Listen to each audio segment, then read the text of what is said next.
आपला उद्धार करेल असा साधू भेटणं दुर्मिळ आहे. हे दुर्लभ जी दातारा, हे रे दुर्लभ जी दातारा.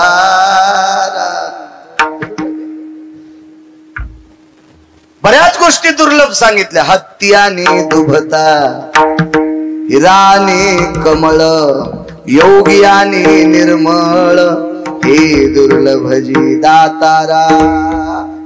हत्ती आहे पण दूध देणारा दुर्लभ आहे. हिरा आहे कमळावर कसं शक्य. साधू आहे निर्मळ कसा सापडल. साधणारा सापडल. ज्याचे साध होतले असे साधू आपलं तितकं पुण्य नाही सापडाय. महाराज त्याच्यासाठी एक टोक लागते वैराग्याचं, आचरणाचं टोक लागते. लाभर चित्र सशी रांडुकर धरणाऱ्याच्या कुळातली पोरगी. पण देव भेटला महाराज त्यागाचं प्रतीक होत. त्यागाचं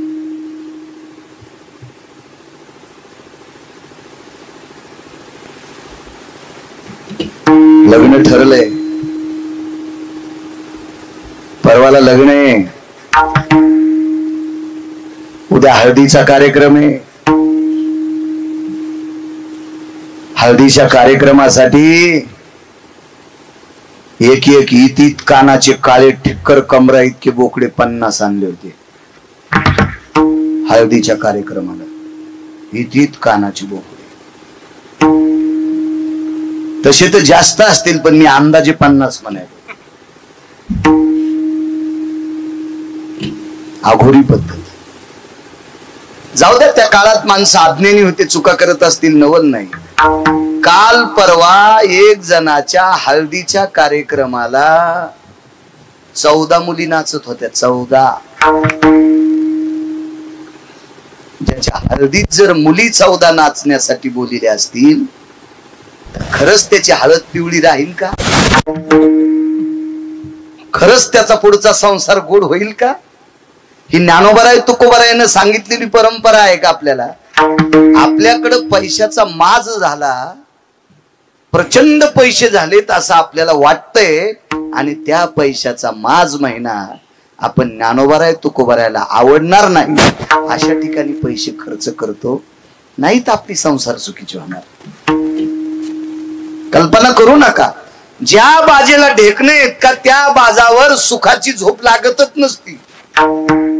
ज्या बाजाला ढेकणे आहेत का त्या बाजावर सुखाची झोप लागतच नसती.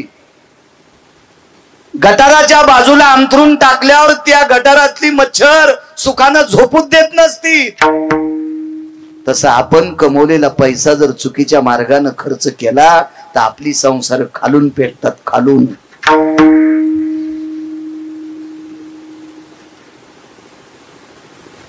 परवाला याच्याही पलीकडचं दुर्भिक्ष. नवरदेव नवरीला बसण्यासाठी रथ हे रथ रथ रथ हे. आणि त्या नवरदेव नवरीच्या पुढे नाव सांगू शकत नाही कोण बोलील ते नाचायला. तुम्ही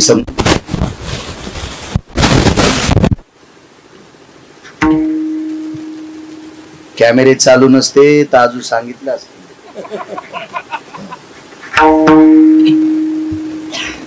मग संसारात पडलेल्या नवदाम्पत्याच्या पुढे जर विशिष्ट प्रकारचे लोक तुम्ही नाचायला बोलित असताल यांच्या पोटी जन्माला येणारी संतती कशी जन्माला येईल याचा थोडासा घरी जाऊन 5 मिनिटं उगाच फिरत्या पंख्याचे पाते न पाहता डोळे झाकून विचार करा. अवलाद कशी जन्माला येईल. विठाला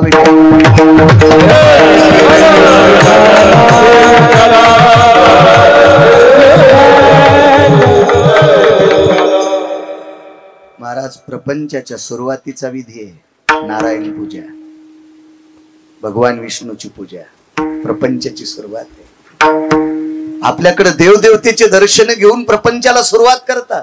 याच्या पलीकडे सांगू हा संपूर्ण विधी आटपल्याच्या नंतर वाण देण्याचा कार्यक्रम असतो. वाण कशाला म्हणायचं.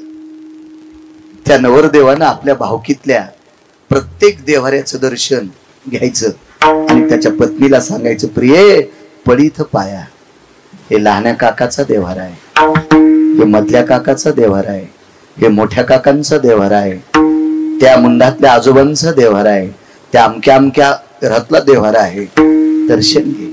आणि त्या देव्हाऱ्यातल्या देवांचं दर्शन घेत त्या घरात जेवढी ज्येष्ठ माणसं आहेत तेवढ्यांचं दर्शन घेऊन, म्हणजे गावातल्या प्रत्येक प्रतिष्ठित वयस्क व्यक्तीचं दर्शन घेऊन, सगळ्यांचे आशीर्वाद घेऊन प्रपंचाला सुरुवात, त्याला वाण देण्याचा कार्यक्रम म्हणतात. माणसं शिकलेली नव्हती सज्जनांनो. मला असं वाटतंय जुन्या काळात शाळा कॉलेज नव्हती, पण एकाही रस्व दीर्घ इतकं चुकीचं वागणारी माणसं नव्हती. काय जीवन आहे महाराज शबरीचं. इथीत कानाची बोकड, लालजरट डोळ्याची बोकड, कमरे उडाली बोकड, वासनेनं मस्ताडून गेलेली बोकड, वासनेनं मस्ताडून गेलेली बोकड. खाली येऊन सांगू का, जगात असा एकच प्राणी आहे, जन्माला आल्यावर तिसऱ्या दिवशी ज्याची अक्कल नदीत जाती, त्याचं नाव बोकड आहे. तिसऱ्याच दिवशी त्याची अक्कल नदीत जाती. या बोकडाच्या सोबत जन्माला आलेली त्याची बहीण तिसऱ्या दिवशीचा सूर्य पाहिल्यावर त्या हरामखोर बोकडाला कळत नाही बहिणीतलं अंतर. इतका नालायक प्राणी जगातला एकच आहे, त्याचं नाव आहे बोकड. आणि त्या बोकडांची दावण हळदीच्या दिवशी कापायची होती. अरे देव कसा ऐक नको कोणाच्या व्याका. महाराज 5वीची पुट्टी रिकामी नाहीत आपलं काम ऐकायला. जा सतत सतत महाराज काम सांगते. त्याच्यामुळे बाजूच्या रस्त्यानं पुरं पळून जाऊ आपण जिथं बसलेले असतो तिथे. एखादं म्हाताऱ्याला ताकलच नसती काम सांगत, माझ्या बिड्या आणून दी, माझी काड्याची पेटी आणून दी, माझ्या गुटक्याच्या पुढ्या आणून दी, ती चुन्याची डबी आणून दी, कदरून जाते ती पोट्टी. त्याच्यामुळे त्या गल्लीनच जाणं नको म्हणते. 5वीचा मुलगा, 5वीचा. महाराज तुम्हाला आणि मला इथं किती दिवस ठेवायचंय आणि कोण्या दिवशी मळ्यात नेऊन पेटवायचं, ज्याच्या हातात आहे त्याला जगाचा पाप म्हणतात. तो रिकामा आहे तुमची आमची काम ऐकायला. पहा कोणाचं ऐकतोय. घरात एक ज्येष्ठ व्यक्ती होती. मला असं वाटतं हिच्या कळत्या काळात घरात कोणाचं लग्न झालेलं नसावं. पहिलं लग्न असावं शबरीचं त्या घरात. तिनं पाहिलं नसावा. जंगलात राहणारी भिल्ल कन्या. घरातल्या वयस्क व्यक्तीला विचारलं, ही शेळीची बाळ कशाला आणली, ही एवढी मोठी बोकड कशा करता आणली. अगं उद्याला तुला हळद लागणार आहे. प्रांतातून आपली पाहुणे विष्ट मित्र सजन सखे सोयरे दायरे सगळी येणार आहेत. बर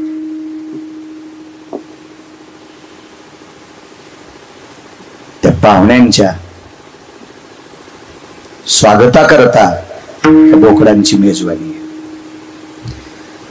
तर्कशास्त्राचा सिद्धांत आहे, शबरीला बोकड पाहिल्यावर वैराग्य झालं. मग शबरीच्या अगोदरच्या काळात या घरात मांसाहार करत नव्हते का? करत होते. सिद्धांत आहे, विचारू शकेल प्रश्न कोणीतरी. श्रुतीचा सिद्धांत आहे. ही एवढी मोठी 550 बोकडाची दावण पाहिल्यावर शबरीला वैराग्य निर्माण होते. याच्या अगोदर शबरीच्या कुळात माळी होत्या का? नव्हत्या. नव्हत्या. दिसेल तो पक्षी मारणे, दिसेल तो पशु मारणे, त्याची हत्या करणे आणि उदरभरणा करता त्याचा मांसाहार करणे हा नित्याचा नियम होता. पण शबरीने विचार केला, मी लग्न केल्याच्या नंतर जर इतकी बोकडं माझ्यासाठीच कापायची असती तर एवढ्या बोकडांच्या हत्येचं पातक माझ्या डोक्यावर पडेल. म्हणून रात्रीच्या 1-1:30 वाजता अंगात एकच सोळी होती, अंगावरलं तेवढंच पातळ आणि तितक्याच कपड्यावरती बाहेर पडली. काय त्याग असेल महाराज जीवनात, किती मोठा त्याग. हल्ली जर लग्न जमलं ना, काय कीर्तन सांगावं, लोक मलाच म्हणतील हाच पांचटे. इतकं सांगायची काय गरज आहे बाळू महाराजांना? महाराज कीर्तनात सांगा वाटत नाही इतका पांचटपणा हल्ली चालू आहे. काय शबरीच्या पायाला चिकटलेल्या मातीच्या कणाची बरोबरी करणार नाही हल्लीची नवरदेव कणाची. शबरी एवढी सुंदर होती. शबरी ज्या झाडाखाली गेली त्या झाडाच्या फांद्या प्रसन्न होत होत्या. तरुवर शाखा प्रसन्न, झाडाच्या फांद्या प्रसन्न लहरी देत होत्या. एवढं सौंदर्य होतं. सौंदर्य कोणाच्या बापाची जहागिरी नाही. असं कधी तुम्हाला माहित झालंय का आमक्या जातीत लेकर सुंदर जन्माला येतात? नाही. ती काय तुमच्या आमच्या बापाची जहागिरी नाही. अति सुंदर कन्या, अति सुंदर.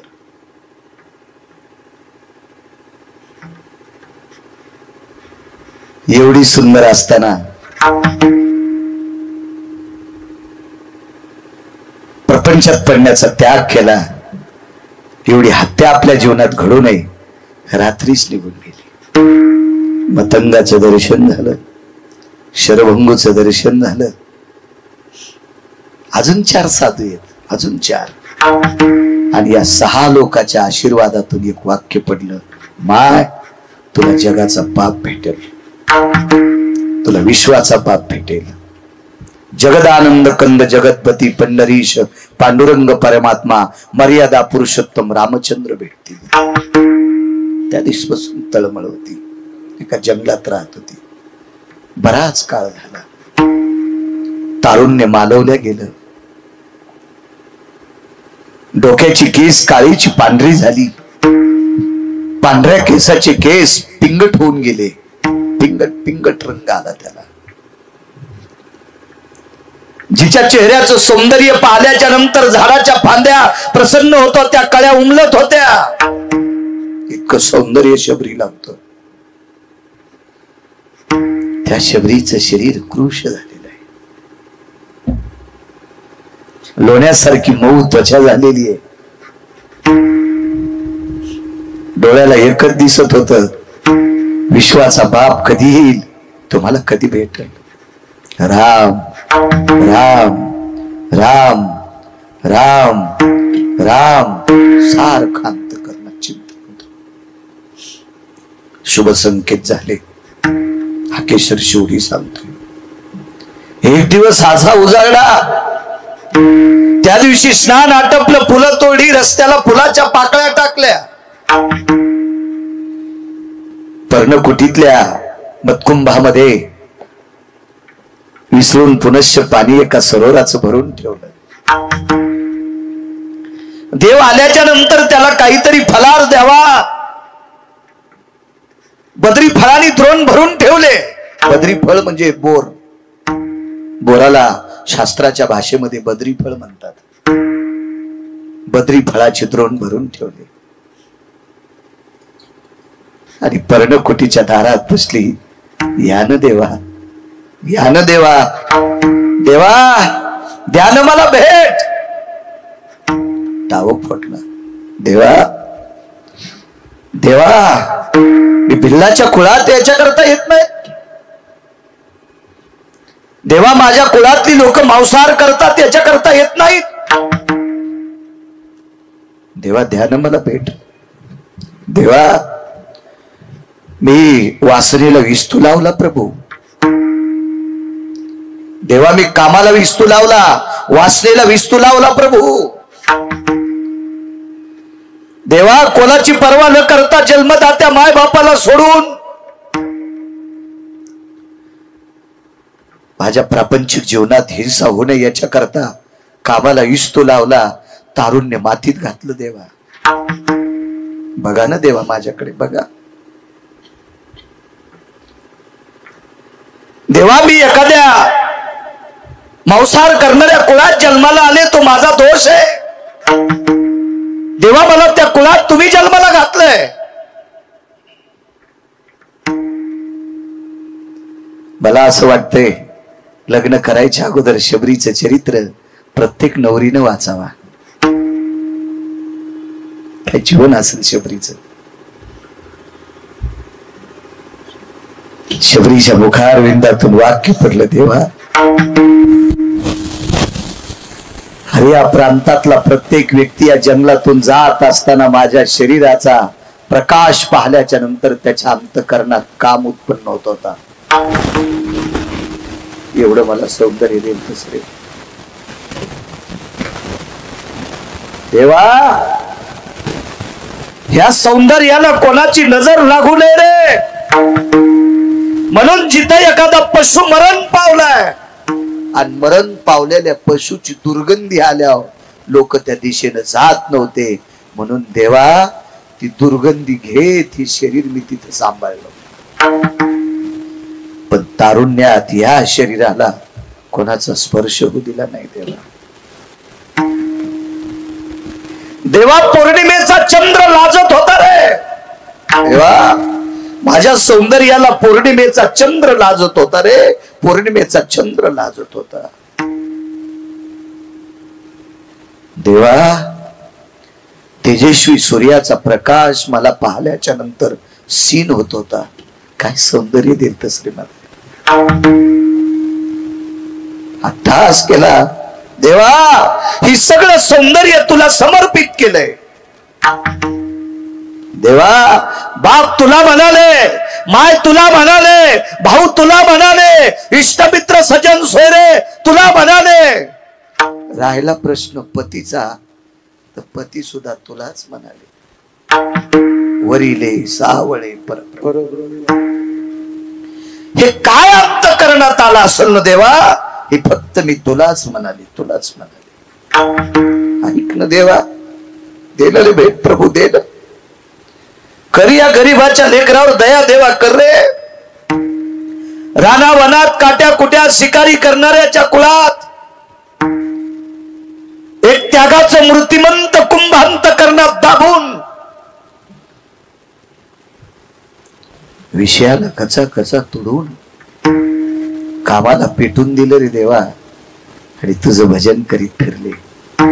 तुझ्या नामाचा प्रचार केलाय. तुझ्याच नामाचं बी पेरीत राहिले. तुझ्याच नामाचं. श्रुती सांगते ही शबरी देवाला हाक मारित होती ती किती पवित्र होती. ज्या रस्त्यानं शबरी चालली, शबरीचे पाय ज्या रस्त्यावर पडले, त्या पावलं जिथं उमटले त्या पावलावरची माती जर उचलली तर ती माती सुद्धा राम राम म्हणत होती. त्यावरती शबरीचं शरीर राममय किती झाला असेल. इतकी निष्ठा देवावर होती, इतकी निष्ठा. व्याकुळ झाली आणि शुद्ध अंतकरणाने हाक मारली. हे राम, हे राम, हे राम. महाराज दोन चार शब्द तोंडातून पडतात न पडतात तेवढ्या अवकाशात जगाचा पाप दारात आलाय. विश्वाचा पाप दारात आलाय. गदगदून पायाला मिठी मारली. गदगदून. इतकं प्रेम, आनंद अश्रू बाहेर आले आणि विश्वाच्या मालकाच्या पायावर डोळ्यातले अश्रू, डोळ्यातल्या पाण्यानं जगाच्या बापाचे पाय धुतले. काय दिलाय महाराज देवाची. देवाला हाक मारल्याच्या नंतर शबरी करता जगाचा पाप आलाय. म्हणून मालक पहिल्याकडे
अविनाश आणि वर्षा श्रावणी, अविनाश आणि श्रावण, मला शबरीच्या पायाला चिटकलेल्या मातीची बरोबरी मी सुद्धा करू शकत नाही. ती कशी करते तिच्या, पण एक सोपानराव, एक या दोघांना विनंती करेल, 24 तासापैकी दिवसात 5-5 मिनिटं विटेवरच्या मालकाला देत जा. धावत जरी या दोघांसाठी नाही आला तर यांच्या अडचणी दूर करण्यासाठी जरी पावला तरी काम संपलं.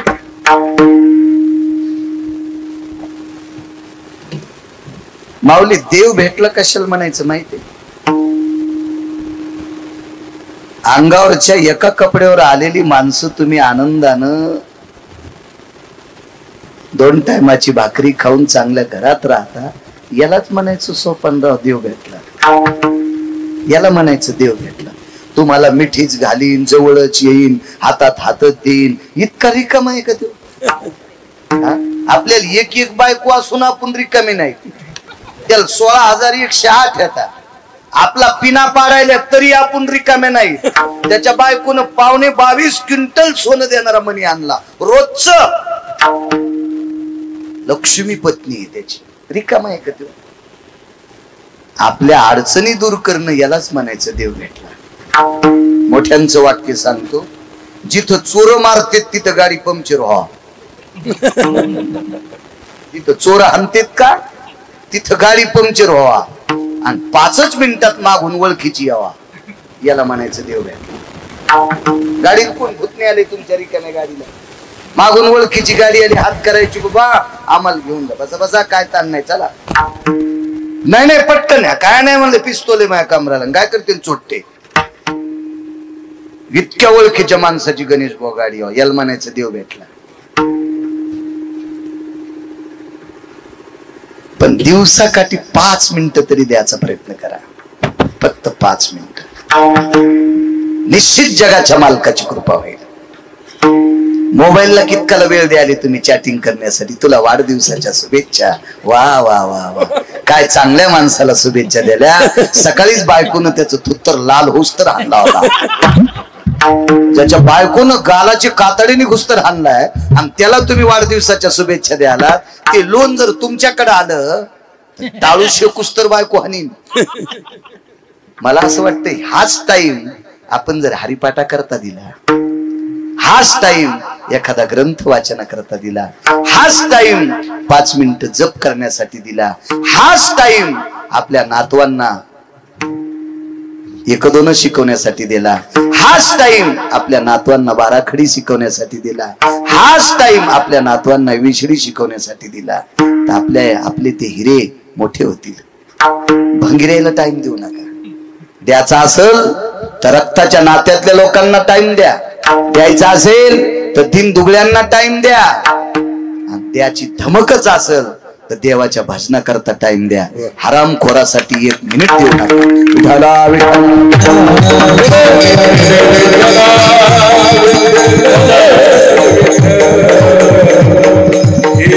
महाराज देवासाठी वेळ दिला. अख्खा जगाच्या बापानं स्वतःच्या दुःखावर पांघरून घातलं आणि शबरीसाठी धावला. हा केसर शिवडी. देवासाठी वेळ द्या. संसारातल्या लोकांनी निश्चित आपल्यावर ते उणीवता जे काही अडचणी असतील ते भागवण्याचा प्रयत्न करेल. फार श्रीमंताची मुलगी होती, एका फार मोठ्या श्रीमंताची मुलगी. लग्न झालं, पती पुरुषार्थी भेटले. धर्म, भीम, अर्जुन, नकुल, सहदेव, काय पुरुषार्थी पती होते. त्याच्यापैकी एक पती किती पुरुषार्थी होता सांगू? नराचा अवतार. अर्जुनाच्या वक्षस्थळावर स्तन नव्हते. आपल्याला खोटे कहोतने आहेत, अर्जुनाला नव्हते. नर नर नर नराचा अवतार पती. कोण धर्म? पृथ्वी ज्यांच्या रथावर प्रेम करते, इतका निष्ठावंत इमानदार राजा, ज्याच्या रथाची चाकं घासू नये इतकी निष्ठा. खुर्चीवर नव्हती, जनतेवर होती. खुर्ची होत कोणी करीत, आणि आपण खुर्चीवर निष्ठा करणाऱ्याच्या मागे येत. जनतेवर निष्ठा करणारा राजा रयतेचे राजा छत्रपती शिवाजी महाराज.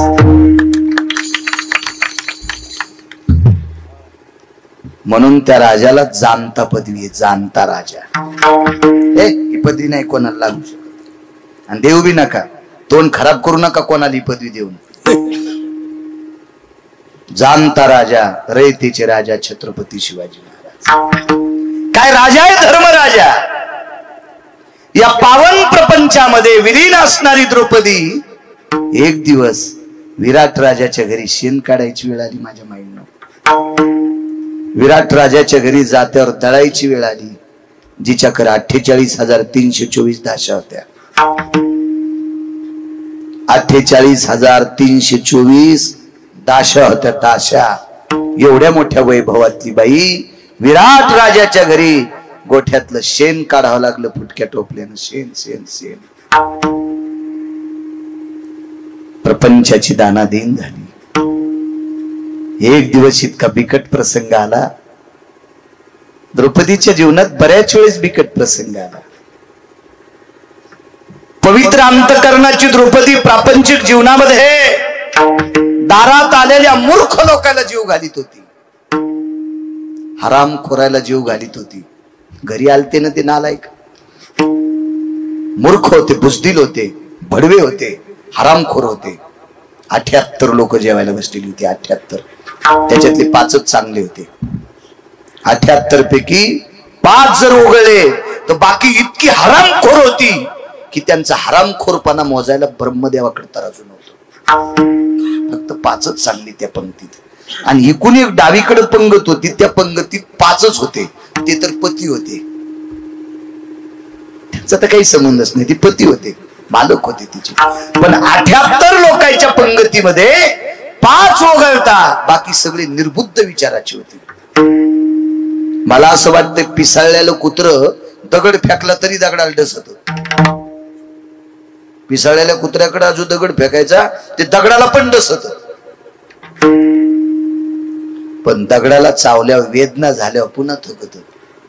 पण निर्बुद्ध विचाराची माणसं पिसाळलेल्या कुत्र्यापेक्षा आरामखोर असतात.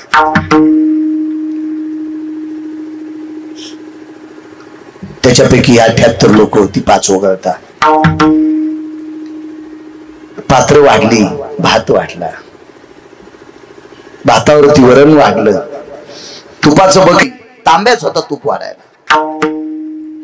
तो तांब्या, ते बुटक, ते मोठं वगराळ त्या बकेटात बुडवलं. आणि 78 लोकायला 5 सोडून दिले. म्हणजे ती चांगली होती माणसं 78 पैकी.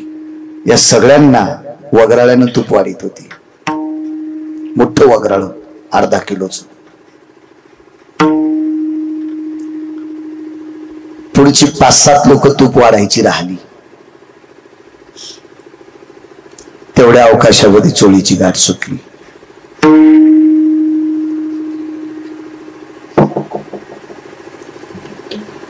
जुन्या बायकांना विचारा, माझ्या वयस्क आजीबाईंना विचारा. पूर्वीच्या काळात गाठीची चोळी असायची. गाठीची चोळी ती ठराविक टेलरला शिवता येत होती. जुन्या बायका घरीच ती बोटावर फाडून द्यायच्या. जुन्या काळातला टेलर तिला लाग लावायचा. लाग चोळीची, त्या माऊलीला चोळी ती त्या लागावर बसायची. लागावर तो लाग जर तिरपट झाला चोळी येत नव्हती. गाठ इकडे जायची, गाठ तिकडे जायची. इतका शिस्तीत टेलर लागायचा. आता जो टेलर 5-5 हजार रुपये ड्रेस शिवायला घेतो का, त्याला चोळी शिवता येत नाही. कारण चांगलं करण्यासाठी लय चांगलं वागावं लागतंय. हे गुंडियान, बटनन, टचनन, फचनन, प्यानन, गिनान, क्या त्या पिनान, काय स्टॅपलरन, हे तर कोणा यडगळायला येईल. लागाची चोळी फक्त जुन्या काळात ज्याची लायकी जमिनीवर होती त्यालाच येत होती. ती चोळी द्रौपदीला. चोळीची गाठ 2. वरची गाठ सुटली. द्रौपदीचं अंग चाचरलं.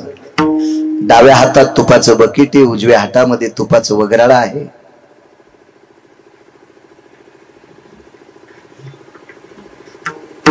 आणि 5-7 लोकांना वाढत असताना चोळीची गाठ सुटली. तिच्या लक्षात आलं बकेट खाली टेकावं, वगराळ बकेटात टाकावं आणि आपण ती सुटलेली चोळीची गाठ मारावा. तेवढ्या अवकाशात 78 लोकांपैकी 1 नंबरचा भाडवा होता. त्याला कोणती शिवी देवा कळतच नाही मला, पण ह्या पुढे आहेत त्याच्यामुळे देवा वाटत नाही. हे नालायकन भडवा काहीच नाही, मला अशी अस्सल देवा वाटते त्याला. इतका हरामखोर होता तो. त्याचं नाव होतं इन्मक. त्याचं नाव इन्मक हे इन्मक. आणि पहिल्यांदा चोळीची गाठ सुटलेली त्यानं पाहिली. पापी येतो पापी.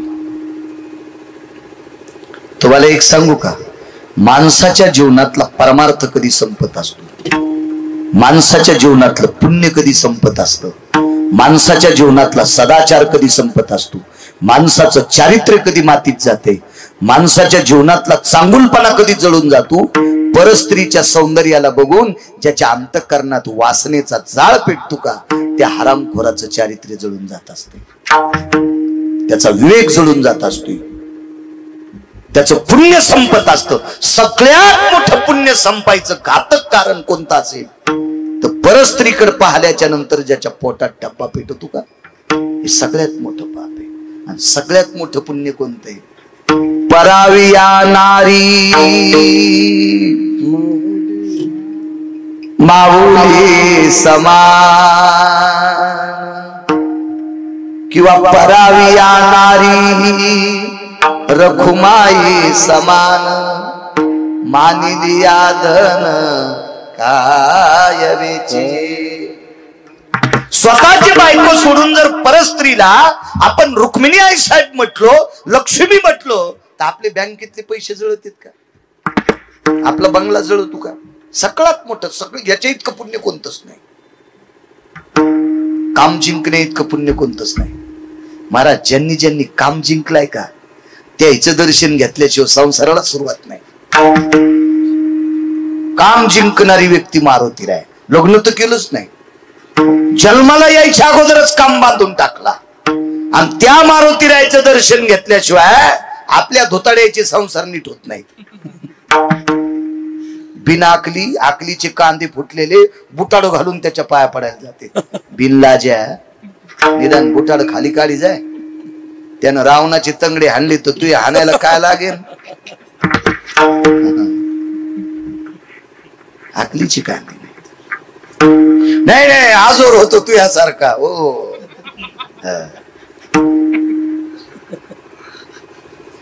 ज्याला 80,000 बायका होत्या त्याला आपतो हाणले, तुला काय काल परवा एक कुरकुंजी भेटली. 4-2 वर्षाला तुझ्या बरगड्या चट उघड्या होत्या. मारुतीला म्हणतो आजोर होतो तू यासारखा. रूम न टाकीन डोक्यात. ज्यानं काम जिंकलाय त्याचं दर्शन घेतल्याशिवाय आपल्या प्रपंचाला सुरुवात नाही. यश नाही आपल्या संसाराला. काम जिंकणं गरजेचं आहे. इन्मक हरामखोर होता. इन्मखानं शकुनीला सांगितलं. शकुनी पापी होता. एक सांगू का तुम्हाला, आपल्या नात्यातली माणसं जर अनिष्ट असतील, नष्ट असतील, दुराचारी असतील तर त्यांना टाळायचं. ते श्रीमंत असले तरी टाळायचं. महाराज, गांधारीने एक चूक केली. गांधारीचे 100 पोरं मरण्याचं कारण तिचा सक्का भाऊ होता. गांधारीला माहित होता आपला भाऊ नालायक आहे, आपला भाऊ पांचट आहे, तरी पण भावाचा पुळका ठेवला आणि भाऊ तिनं तिच्या घरी सांभाळला. म्हणून हिच्या 100 सुना ढवळ्या साडीत राहिल्या, पांढऱ्या साडीत 100ला 100 कट्टे मेले. इतका शकुनी नालायक होता. गांधार देशाचा राजा होता. इन्मकानं सांगितलं, राजन देखो भला. इन्मक आधीच राखेल होता आणि शकुनी इस्तू होता. हिन्मक राखील आणि शकुन्या इष्टो होता. आणि या इष्ट्याला साम्र करणारा दुर्योधन होता. आणि दुर्योधनाला आपलं केलं वार म्हणले. एक नंबरची चोरीची गाठ सुटली होती. वहिनी वाढा. महाराज जिनं स्वतःच शरीर सूर्यप्रकाशाला कधी दाखवलं नाही. काय इज्जतदार माऊली असलो. काय पवित्रता होती आपल्या संस्कृतीमध्ये. एक सांगू का माझ्या माईंनो, साड्यावाल्यांनो, कधी कधी लुगड्यावाल्या जुन्या मथारीकडे बघा. आधा कदा जर घरी पाहुणा आला आणि त्या पाहुण्याच्या देखता जुन्या काळातल्या माथारीला जर चहा दिला तर ती माथारी त्या पाहुण्याकडे तोंड करून चहा पेत नाही, ती भिंतीकडे तोंड करून चहा पेती. ही पवित्र महाराष्ट्राच्या मातीतल्या स्त्रीचा दर्जा आहे. बघा बघा बघा जुन्या काळातल्या मावल्यांकडे बघा. काय शिस्त, काय वैचारिक पातळी. महाराज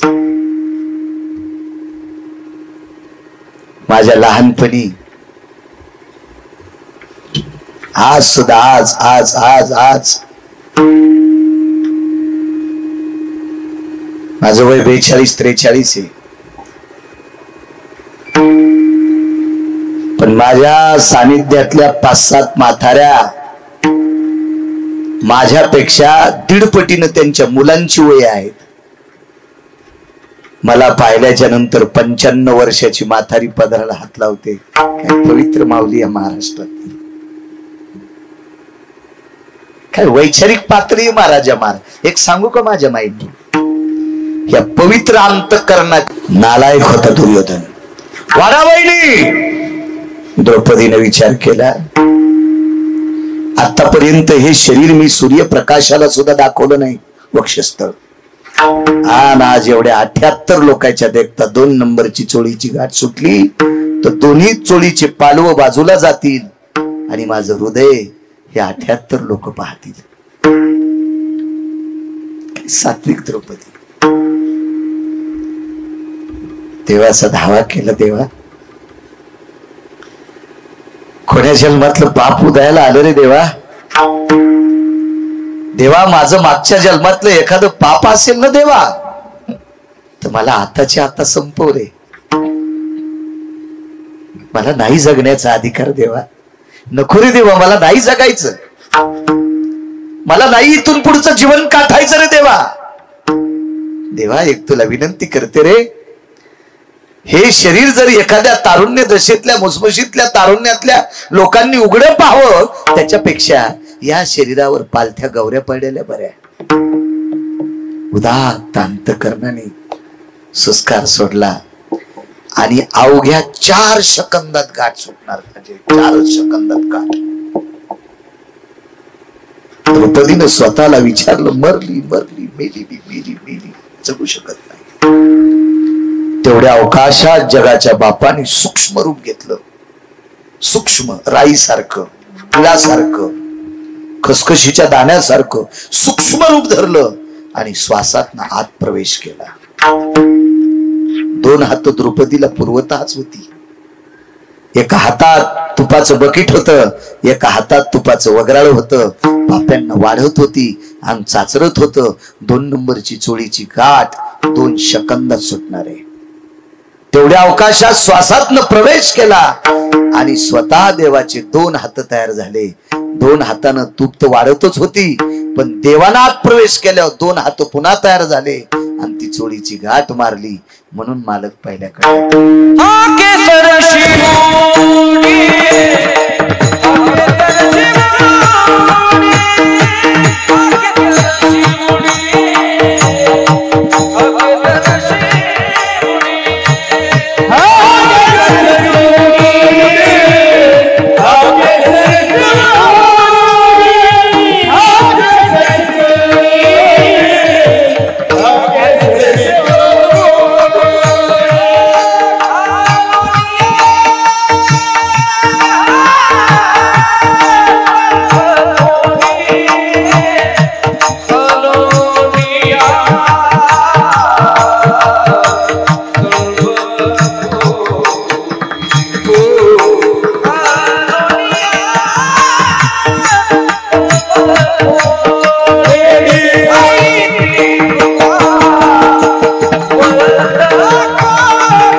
शबरी करता धावला, विश्व जीवनभर विटेवरच्या मालकाचं भजन केलं म्हणून धावला. द्रौपदीच्या हाकेला धावला, कारण द्रौपदीने इतकं कृष्ण परमात्म्याचं विटेवरच्या मालकाचं भजन केलं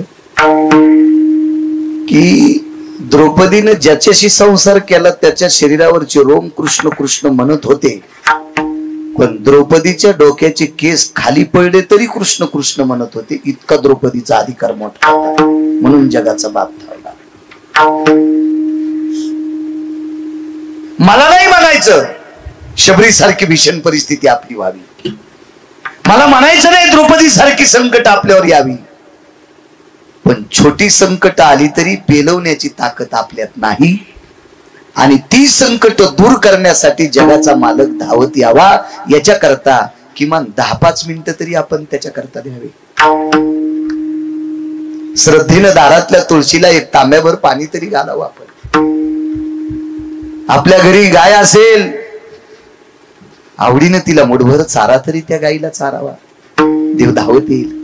आपल्या घरी म्हातारी आजी असेल, आपली सासूबाई असेल, आपले सासरे असतील, त्यांना आनंदानं सकाळ संध्याकाळ 2 टाइम भाकरी जरी दिली तरी जगाचा मालक त्या कामाकरता धावेल. नाही हो द्या शबरी इतका परमार्थ आपला, नाही हो द्या द्रौपदी इतका परमार्थ आपला, पण आपल्या घरातल्या लोकांची जर आपण सेवा केली तर निश्चित आपल्या अडचणी दूर करीन, यालाच म्हणायचं देव धावला. एका बाईची प्रसूती जवळ आली, बाळांतपण, डिलिव्हरी. घरी कोणी नाही, कोणीच नाही घरी, कोणीच. लहानस झोपडे. बाई माणूस तर घरी कोणीच नव्हतं, सासू कधीच गेलेली होती. सासराही जात्रा आलेला होता, घरी फक्त मालक होते, मालकही बाहेर गावी गेलते. सकाळची वेळ आहे, स्नान आटपलं, दारातला सडा झाला, तुळशीला पाणी घातलेलं होतं. घरात एक देवाचं अधिष्ठान म्हणून लाकडाचा ठोकळा टेकलेला होता, त्याच्यावर रोज एक ताजी मंजूळ ठेवायची आणि एक बुक्याचं बोट तिथं लावायचं. विटेवरचा मालक म्हणून त्याच जागेचं दर्शन घ्यायचं.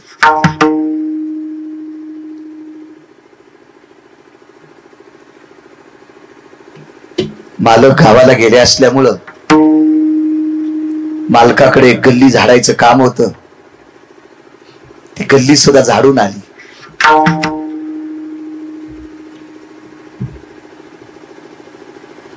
गल्ली झाडायच्या नंतर एक हातभर फाटको कपडा होता, मोठ्या लोकांच्या दारात तो कपडा आथरायचा आणि त्या मोठ्या घरच्या बाईची जर भावना जागी झाली तर तिनं कोर अर्धी जुनी वाळलेली शिळी भाकरी त्या कपड्यावर टाकायची आणि बाजूला एक रिकामं गाडगं असायचं, त्याच्या शिळ ताक वतायचं. 10-10:30 वाजेपर्यंत गल्ली झाली. त्या बाईचं नाव आहे सोयरा. ती वाळलेली शिळी भाकरीची तुकडे आणि ते ताकाचं द्रावण घरी नेलं. खापराची झाकडी, त्या झाकडीमध्ये ताक ओतलं, शिळ्या भाकरीचा एक तुकडा टाकला, त्याच्यावर एक तुळशीचं पान टेकलं. ताक, शिळ्या भाकरीचा तुकडा आणि तुळशीचं पान, ती खापराची झाकणी तिथे टेकली, पाणी फिरवलं. जेवा देवा, देवा जेवा.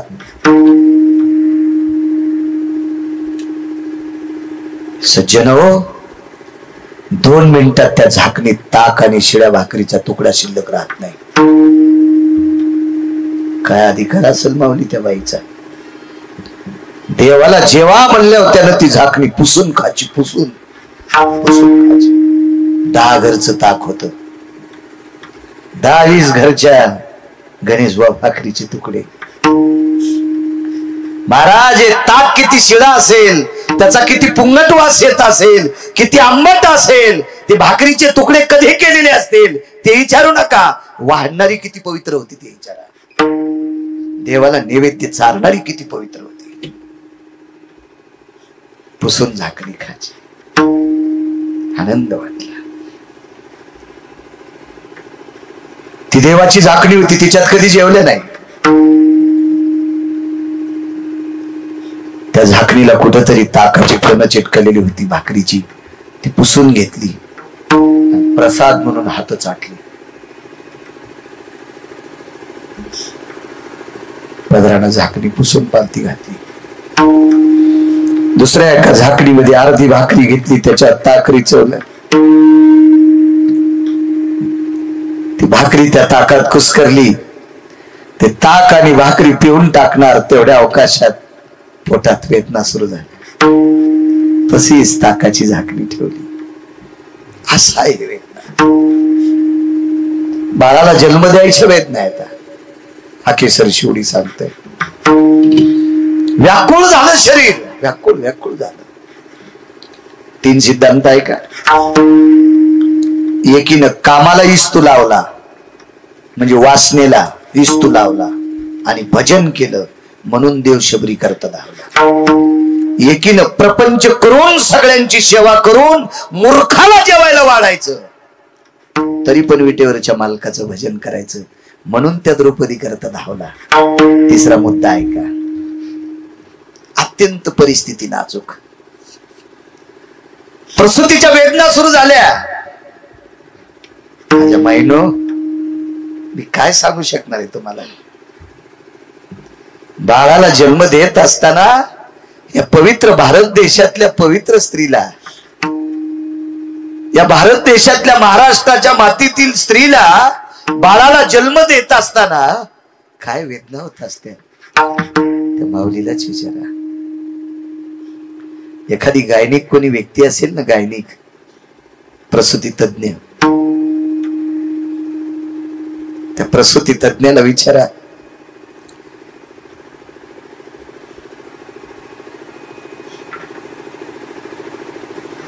जीवसाची वेळ तरी पण त्या माऊलीच्या अंतःकरणात आपलं बाळ वाचावा, हे एखाद्या वैद्यकीय क्षेत्रातल्या गायनिक डॉक्टरला विचारा. मला कधी कधी जालना हॉस्पिटलला जाण्याचा योग येतो डॉक्टर होशे साहेबांकडे. आदरणीय सौभाग्यवती अंजलीताई होशे साहेबांच्या धर्मपत्नी गायनिक आहेत. कधी कधी असे काही किस्से ऐकायला भेटतात. महाराज, शक्य नव्हतं, ती आई वाचणं शक्य नव्हती, ते बाळ वाचणं शक्य नव्हतं, प्रयत्न करत राहिलोत, परमेश्वरानं वेच दिलं, ती आई वाचली, ते बाळही वाचलं. काय दुःख असेल त्या आईला. असा हे वेदना. माझ्या माईंनो, तुमच्या बाजूला तुमची आई असते, तुमची सासू असते, तुमची बहीण असते, तुमच्या नात्यातली लोक असतात, तुमच्या बाजूला पैशानं खिशे भरलेली माणसं असतात, तुमच्यासाठी 4 चाकाची गाडी असते, तुम्हाला चांगल्या प्रतीचं हॉस्पिटल असतं, तरी वेदना सहन करण्याची क्षमता तुमच्यात नसते. एकटी बाई आहे, झोपड्यात राहते, घरी कोणी नाही. असाय वेदना कंठाला गेल्या. देवा देवा, अरे मला जरी मारलंस तरी मार रे, पण पोटात निष्पाप आहे, याला सुखरूप जन्माला घाल. धाव रे देवा, धाव म्हटल्याबरोबर देवाला आवाज दिला, चोखा. पोटाला हात लावून वाकत वाकत गेल्या आणि झोपड्याचा ताटवा उघडला. समोर भारदस्त फेटा घातलेला, पांढरी शुभ्र धोत्रा असलेला, चमचम चमकणारं पांढर शुभ्र, चंद्राच्या प्रकाशाला लाजवीला असा सुंदरसा सदरा आहे, खुरखुर वाजणारा बूट, हे आकड्याची काठी आहे. काय तो जगाचा पाप आहे. पाहिल्याबरोबर मान खाली घातली. मालक, धनी घरी नाहीत. धनी म्हणजे नवरा, आणि विश्वाच्या बापाला मालक शब्द वापरला. मालक, धनी घरी नाहीत. ताटवा लावून घेतला. 5-10 मिनिटांना आक्रोश केला, देवा धाव रे माय बापा. माणसाच्याच रूपात आला, रूप बदलून टोपी घालून आला. चलता येत नव्हतं. बसत बसत ताटव्या उघडा. धनी घरी नाहीत माय बाप. देवानं विचार केला, हाक मला मारते आणि मी दारात गेल्याच्या नंतर नवरा घरी नाही म्हणते. असं 2-3 वेळेस झालं. एकदा तर सरकता येत नव्हतं. लुणगळत लुणगळत त्या ताटीपर्यंत गेल्या आणि त्या झोपडीचा ताटवा उघडा आणि गोड अंतकरणानं सांगितलं, माय बाप धनी घरी नाहीत, धनी घरी नाहीत. याच्यातलं काय घ्यायचं सांग का माझ्या माईनो. भाळांतपण करण्यासाठी घरी नाही कोणी. तितके असहाय्य वेदना, हजारो इंचू चावावा इतका त्रास ज्या माऊलीला होत होता, तरी पण त्या माऊलीनं नवऱ्याला धनी म्हणावा, धनी म्हणावा, धनी म्हणावा, हा तिचा पुण्याचा पुरुषार्थ होता. आपण थोड्याशा चुकासाठी नवऱ्याला नाव ठेवता. थोड्याच्या सुखासाठी याच्या संसारात कवडीची अक्कल नाही असं म्हणता. याच्या संसारात एका तिळा इतकं सुख नाही असं सरळ सरळ म्हणता. कसा स्त्रीत्वाचा पुरुषार्थ आपला लाभेल. कुठे या बाईचा त्रास. मला नाही वाटत घरातल्या लोकांना नाव ठेवल्यावर महादेवाला तुम्ही 35 घागरी पाणी जरी टाकलं तर महादेवाच्या गोळ्या नाही संपल्या बाई तुमच्याकडे पाहता. घरातल्या लोकांना नीट बोलत नाही, महादेवाला घागरी पहाटच रिचवायली. सासू सासऱ्याला टायमाला भाकर नाही आणि पांडुरंगाला मंजुळा वाहली. रिकामा नाही पांडुरंग, रिकामा नाही, रिकामा नाही, रिकामा नाही. नाटक करायचीच नाही. ह्या नवरदेव नवरीला सांगेल, नका काही करू रे, नका काही करू. काय नाव आहे त्या मुलाचं? अविनाश. ते अरुणराव सोपानराव बैठकीत भेटले. म्हणले, महाराज माझ्या आईचं काहीच नाही दुखलं. एखादी वस्तू हरपाव तशी माझी आई गेली, माझ्या अंतकरणातून आई निघत नाही. महाराज हजारो पंढरपूरच्या वाऱ्या केल्या, इतकं पुण्य हे शब्द वापरणं.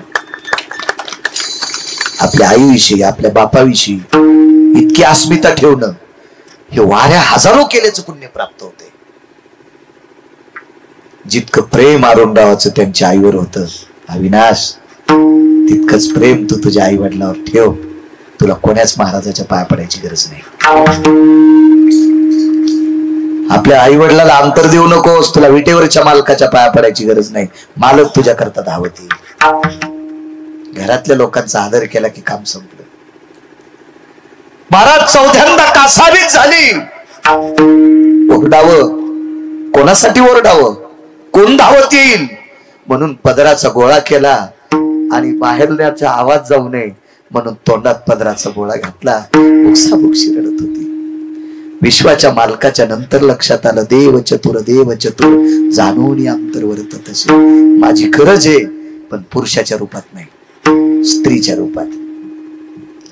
माझ्या माईनो, त्या चोखोबरायच्या पत्नीसाठी जगाचा बाप साडी नेसलाय, साडी नेसलाय. भारदस्त पितांबर नेसलाय. कपाळ भरून कुंकू लावलंय. कपाळाच्या पुढे इंच अर्धा इंच पदर घेतलेला आहे आणि एका स्त्रीचं रूप घेऊन हाक मारली, चोखोबाची बहीण झाला सारंग, वैनी उघडा दार. घासत घासत तिथपर्यंत आल्या. दार उघडलं. हालात वंस ताटवा लावला. कृपा कटाक्षीने आली.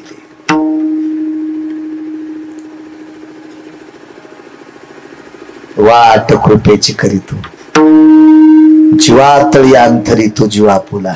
आळंदीतल्या मालकांचं वाक्य. महाराज त्याच्यावर निष्ठा ठेवली की कृपेची वाट करतो. जीवातळी अंतरी तो जीवा पुला. स्वतः बाई झाला. मला सांगा, इथं बसलेल्या कोणत्याही माणसाला जर आजही 10 लाख रुपये दिले आणि त्याला सांगितलं माऊली तालुक्यात 1 महिनाभर लुगडं नेसून फिरा. ते म्हणला मरण, भाकरी नाही खाला भेटल्या तर तसाच वारं पिऊन मरण, पण साडी नेसणार नाही. कोण माहितीये? तुम्ही आणि मी.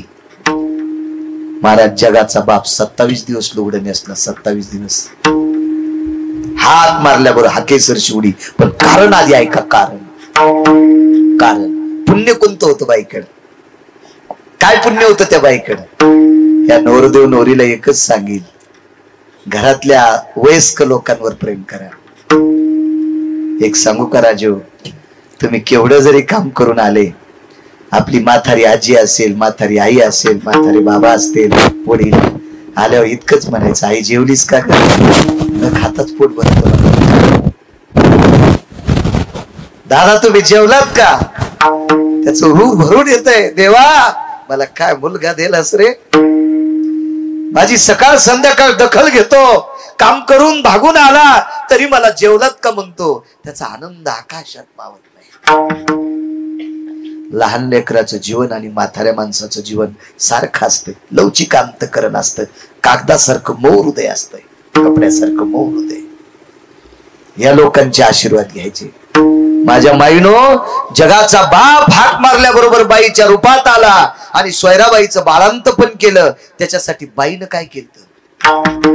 या सोयराबाईनं 95 वर्षाच्या सासऱ्याची कंबर धुतली. सासऱ्याला बाथरूम झाली धोत्रात आणि सासऱ्याची कंबर धुतली. सासऱ्याने विचारलं, सुनबाई एवढ्या मोठ्या वयस्क म्हाताऱ्याची कंबर धुताना तुम्हाला लाज वाटली नाही? मळमळ झालं नाही? नाही मामांजी, असं कसं शक्य? ऐका ना मामांजी, तुमची कंबर धुताना तुम्हाला सासरा समजिलच नाही, तुम्हाला स्वतःचा बाप समजिल. महाराज 95 वर्षाच्या सासऱ्याला अडचणीमध्ये बाप समजून त्याची कंबर धुतली. याच्या पुण्याचं गाठोड इतकं मोठं झालं, जगाच्या बापाची मान वाकली आणि या वाकलेल्या मानेचं कर्ज फेडण्यासाठी सोयराबाईनं हाक मारल्याबरोबर बाईच्या रूपात आला आणि तिचं बाळांत पण केलं. म्हणून मालक पहिल्या कडव्यात